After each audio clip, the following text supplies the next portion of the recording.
খিচুড়ি শুধু একটি খাবারই নয়, এটি বাঙালি সংস্কৃতির আরামদায়ক এক নিরাময়, যা স্বাদে ভরপুর এবং স্বাস্থ্যের জন্য খুবই উপকারী। হ্যালো এভরিওয়ান, আসসালামু আলাইকুম।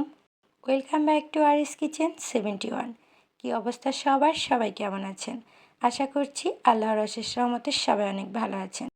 আজকে আমি আপনাদের সাথে শেয়ার করব রাইস কুকারে গরম গরম হেলদি খিচুড়ি রেসিপি। তাহলে চলুন কথা না বাড়িয়ে দেখে নেই আজকের রেসিপি। প্রথমেই আমি রাইস কুকারের বাটিতে পরিমাণ মতো সয়াবিন তেল দিয়ে নিয়েছি।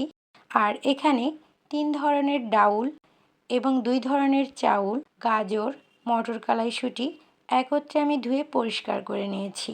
এখানে আমি সামান্য পরিমাণ পোলাওর চাউল এবং ভাতের চাউলটা ব্যবহার করেছি। এখানে কিছু আস্ত গরম মশলা ব্যবহার করেছি, একটি শাহি এলাচ, 3টি সাদা এলাচ, 1 টুকরো দারচিনি এবং একটি তেজপাতা। সাথে নিয়েছি পেঁয়াজ কুচি এবং কাঁচামরিচ। আমি মশলাগুলো তেলের মধ্যে দিয়ে হালকা করে একটু ভেজে নিচ্ছি।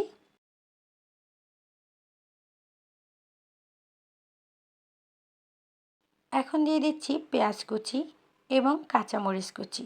এগুলোও আমি একটু নেড়ে নেব। দিয়ে দিচ্ছি পরিমাণ মতো লবণ, হলুদের গুঁড়া, ধনিয়া গুঁড়া। তো মশলাগুলো আমি এক এক করে অ্যাড করব এবং একটু করে নেড়ে কষিয়ে নেব। তো দিয়ে দিয়েছি আদা, রসুন, জিরে বাটা।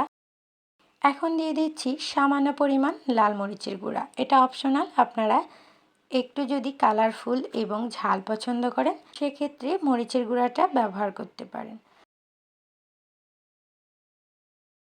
তো এইভাবে আমি ঢাকনা দিয়ে কিছুক্ষণ মশলাগুলোকে কষিয়ে নেব।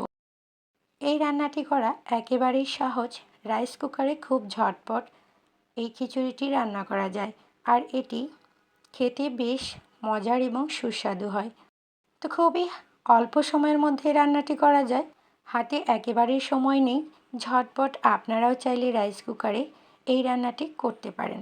আমার তো বেশ ভালো লাগে, আর তাই তো আমি আপনাদের সাথেও শেয়ার করছি।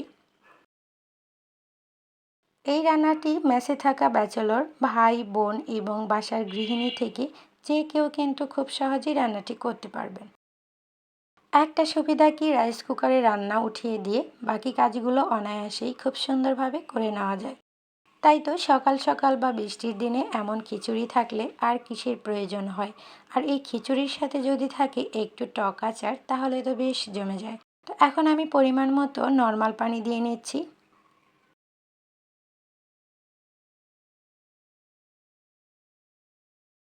তো এইভাবেই আমি কিন্তু ঢাকনা দিয়ে পুরো রান্নাটি করে নেব। তো দেখুন, আমি হালকা করে একটু নেড়ে দিচ্ছি যেন নিচ থেকে লেগে না যায়। তো পানিটা অনেকটা কমে এসেছে। এই পর্যায়ে আমি 2 চা চামচ ঘি অ্যাড করে দিচ্ছি। ঘিটাও আমাদের স্বাস্থ্যের জন্য খুবই উপকারী। তো যারা খেতে পারেন না তারা চাইলে স্কিপ করতে পারেন। তো এইভাবে নেড়েচেড়ে আমি ঢাকনা দিয়ে রান্না করে নেব। তো প্রিয় বন্ধুরা, কে কোন জেলা থেকে ভিডিওটি দেখছেন অবশ্যই কমেন্ট করে জানাবেন।